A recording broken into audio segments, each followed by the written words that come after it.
Guys, to make it very clear, I don't think this vehicle was developed by General Motors. I just know that General Motors have a 33% ownership stake in this company. And this vehicle, to be honest, it does make BYD EVs look expensive. Who would have thought, right? I mean, who would have thought someone would come along and say, yeah, BYD, you're charging too much. I mean, really, everything looks expensive in comparison to this electric car. Who would have thought you could say that about anything made by General Motors? To be fair, it's not really made by GM. They just own a percentage of the company. Hello, my friends. Welcome to the channel. I'm Sam Evans. You're watching the Electric Viking. Great to have you with us.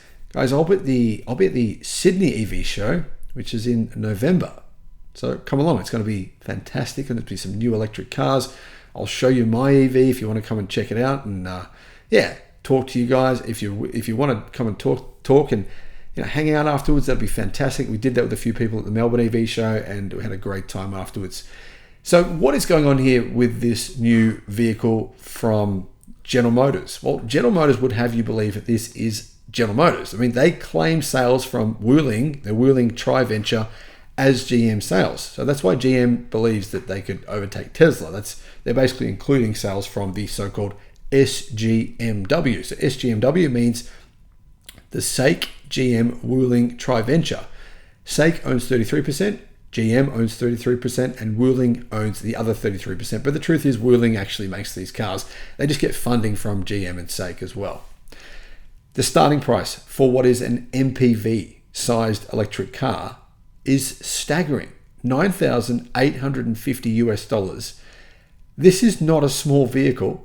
It has really good range, and the gasoline version is, well, it's $8,600. So it's pretty close in price for the EV version versus the petrol version. Pretty close, right? The Wuling Hongwan Mini EV has sold a staggering number. In fact, more of these have been sold than the Nissan Leaf, which has been on sale for a very, very long time.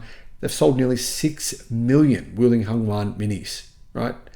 That's in the space of 14 years. Technically, it was first launched in 2010, but it didn't really start sales in the big time until about 2020. So that's the world's most popular micro EV. But this is like a sister car to that, obviously a much bigger version, and I think it's actually much, much better value.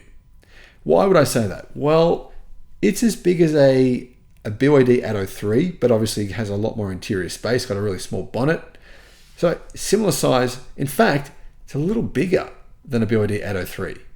The Atto 3 is 10 centimeters shorter than this. But as you can see, this is a lot cheaper. And it also weighs only 1,275 kilograms. It only weighs about 2,550 pounds. I mean, that's amazing. I don't know how the hell they've pulled this off, but whatever they've done, phenomenal. What do we know about it? Well, it has power of 75 kilowatts, 101 horsepower. Not a lot of power, but considering the weight, that's actually not a bad power to weight ratio. 180 newton meters of torque. Comes with a relatively small battery. It's a 32.6 kilowatt hour LFP battery pack. I don't know who the manufacturer is, but I suspect it might be from CATL or CALB. They appear to be making a lot of LFP batteries, and I don't think it's a BYD Blade battery. The CLTC range is said to be 300 kilometers. So WLTP range is probably 250 kilometers. DC fast charging takes 30 minutes from 30 to 80%. So the charging speed is probably about 100 kilowatt around about there, not particularly fast. AC charging 20 to 100% takes 9.8 hours. Top speed is 135 kilometers an hour. So yeah, it's very much a vehicle you can drive on a highway. I mean, 135 is not super fast, but I don't think you need to go for any faster than that to be realistic. Interior, you got air conditioning, you got obviously a touch screen in the middle.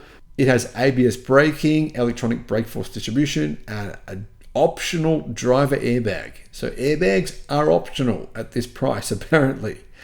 What else does it have? Well, it has some other amazing features like a key fob. Believe it or not, that is a feature you've got to pay for with some expensive cars today. If you want to get a key fob, you've got to pay extra.